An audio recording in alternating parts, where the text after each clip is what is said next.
Good guys, you're my Aries Tao here. It has been 3 weeks since I received this AD100Pro. Just want to share with you guys some of my experience using this fantastic light. The other day I was catching up with my longtime friend Akira for coffee. After the coffee, we decided to walk around the city randomly.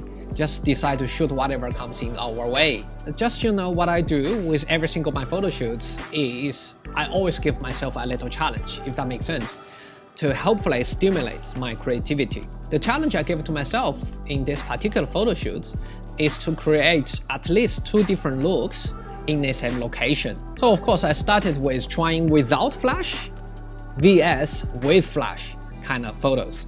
As you guys can see, she's under the shade. The natural light looks quite beautiful already. The only problem is that her body is brighter than her face because some of the leaves on the top actually blocks out some of the ambient light. Then by adding a flash, makes her face pop and makes her skin glowing. Of course, leaning towards the flash image because I always believe if you get a light correct in the pre-production, it saves you tons of time in the post-production. So here is a cool leaf, and the texture of the building on the left is amazing. The only problem is if I expose for the sky, Akira will be a bit dark in the image. So I added one AD100Pro on each side, bounce off the ceiling to make Akira stand out in the image. So AD100Pro is so small that I get to place the lights directly on the lift handle rather than using any light stand.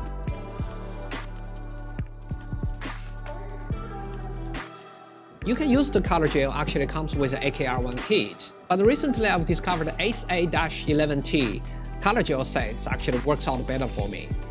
You see, you can easily attach the gel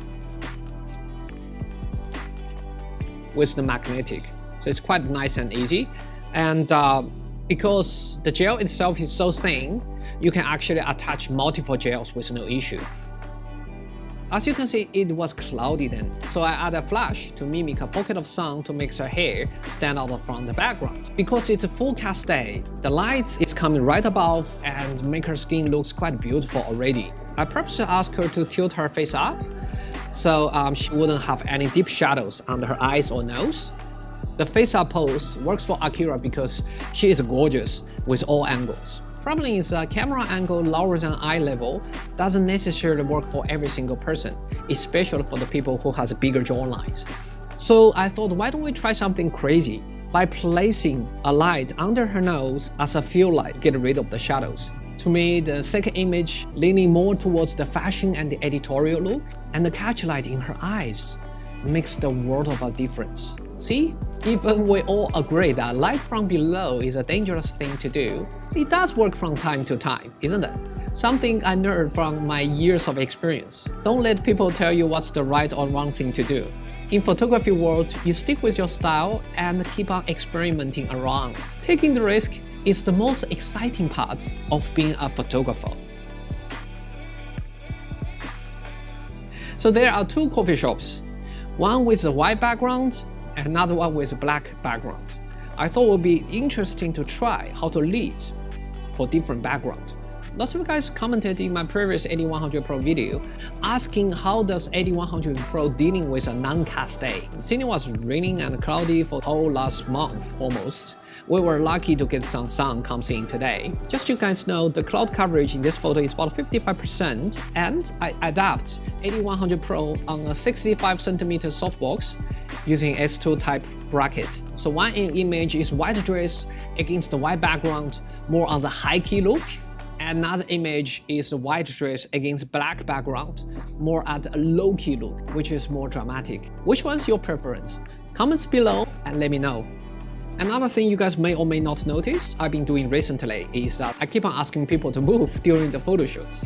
The composition and the pose may not be perfect, but the risk I took often gets me the very natural face expression and very natural body gesture. I believe that's the golden nuggets of the image, to deliver a feeling of living in the moment.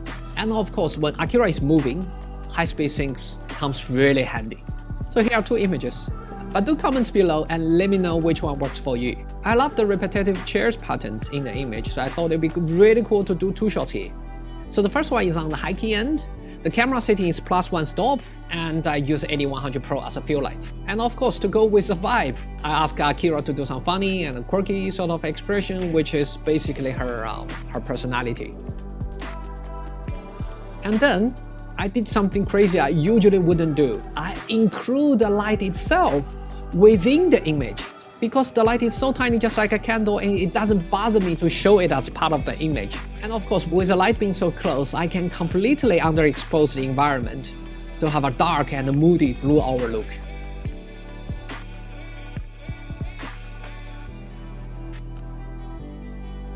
It is amazing how much difference we can achieve simply by changing the camera exposure.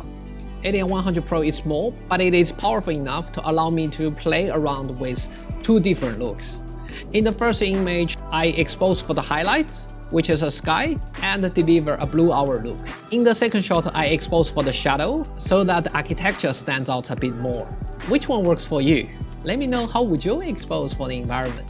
Every photographer is a unique artist. We all have our own way to seeing and capturing the beauty of the world. I hope these two images at the same location personal project I did helps you with your own unique creative path. If you have time, you should definitely do some personal projects, have some fun, and keep your creativity going.